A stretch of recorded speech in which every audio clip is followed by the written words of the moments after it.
नागपूर जिल्ह्यातील सावनेर तालुक्यातील कोठुळणाजवळ ट्रक उलटून चालक आणि क्लिनरचा जागीच मृत्यू झाला। 2.5 तासांच्या अथक परिश्रमानंतर दोघांचे मृतदेह बाहेर काढण्यात आले। खापा पोलीस ठाण्याच्या हद्दीत येणाऱ्या कोठुळणाजवळ एक ट्रक उलटला। या भीषण अपघातात चालक आणि क्लिनर यांचा जागीच मृत्यू झाला। या घटनेची माहिती खापा पोलिसांना देण्यात आली। माहिती मिळताच खापा पोलीस आणि महामार्ग पोलीस आपल्या पथकासह घटनास्थळी दाखल झाले। हा ट्रक रामटेकच्या दिशेने जात असताना अचानक उलटला। ट्रकमध्ये सोयाबीनच्या बॅगा भरलेल्या होत्या। अपघात इतका भीषण होता की चालक आणि क्लिनर ट्रकमध्ये अडकून पडले होते। खापा पोलीस, गावकरी तसंच हितज्योती आधार फाउंडेशनचे हितेश बनसोड यांच्या मदतीनं 2.5 तासांच्या अथक प्रयत्नानंतर दोन्ही मृतदेह बाहेर काढण्यात आले।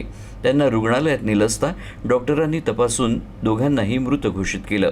मुरली कुमरे असं चालकाचं तर जीवन असं क्लिनरचं नाव आहे। दोघेही मध्य प्रदेशच्या देवासचे रहिवासी होते।